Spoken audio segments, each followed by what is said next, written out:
বিসমিল্লাহির রহমানির রহিম। আমরা আরেকটা নতুন ভিডিও নিয়ে আসছি। থাই গ্লাস জানালা। এই জানালাটা আমরা গোল্ডেন দিয়ে কাজ করেছি। আপনার এই জানালাটা হচ্ছে আপনার গোল্ডেন এবং সবই গোল্ডেন। আপনারা এই কাজটা দেখেন, আপনারা এই কাজটা আমরা ফ্রেমটাও গোল্ডেন, গ্লাসটাও গোল্ডেন, রাবারটাও গোল্ডেন এবং আপনার সবগুলোই গোল্ডেন, মানে এটা গোল্ডেন। এই কাজটা আমরা লক্ষ্মীপুর জেলা 17 বাবাঞ্জি ইউনিয়ন অবদাবির বাজারের পাশে এক বিদেশি প্রবাসী ভাইয়ের ঘরে কাজে লাগিয়েছি এবং এই কাজটা আপনার সচরাচর আপনার 100-এর ভিতরে 2 জন করে, কারণ এটার রেট বেশির কারণে আপনার কাজগুলো সবাই করতে পারে না এবং করে না, মানে বাজেটে কুলানা বিদায় করে না। আপনারা এই কাজটা আমরা করেছি আপনার কাই কোম্পানি অ্যালুমিনিয়াম দিয়ে। কাই কোম্পানি গোল্ডেন অ্যালুমিনিয়াম, এটার বাজারে সেরা মাল এবং সেরা কোম্পানি।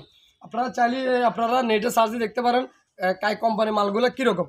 এবং আমরা তার পাশাপাশি আপনার গোল্ডেন গ্লাসগুলো ইউজ করেছি 6mm এবং বিদেশি গ্লাস, নাসির কোম্পানি গ্লাসও না, আপনার বিদেশি গোল্ডেন গ্লাসটা ইউজ করেছি যেন এটার কালার এবং ইয়াতে যেন পুরোপুরি জানালাটা ফুটে উঠে। আপনারা দেখেন জানালাটা কত সুন্দর দেখা যায়। আপনারা দেখেন একটু জানালাটা একবার শুরু থেকে দেখেন, একবার শেষ পর্যন্ত অনেক অনেক সুন্দর দেখা যায় জানালাটা। এবং এর পাশাপাশি আমরা রাবারটাও আপনার গোল্ডেন ইউজ করেছি যেন পুরোটা যেন গোল্ডেন দেখা যায়।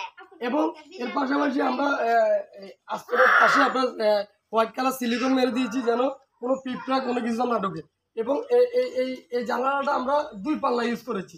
2 পাল্লা আপনি চাইলে এই জানালাটা সরাসরি এক জায়গায় রাখতে পারবেন, চাইলে আপনি সাইডে নিতে পারবেন, মিডল নিতে পারবেন এবং চাইলে আপনি সবসময় এটা আটকে রাখতে পারবেন।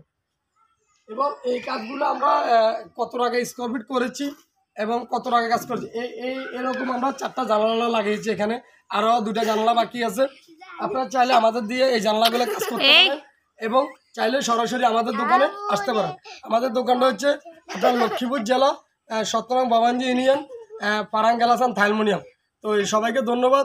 আর ভিডিওটা যদি ভালো লাগে থাকে আমাদের ইউটিউব চ্যানেলটা সাবস্ক্রাইব করে রাখবেন এবং বেল বাটনটা বাজিয়ে রাখবেন যেন নতুন ভিডিওটা দিলে যেন আপনারা সবার আগে দেখতে পারেন। আসসালামু আলাইকুম।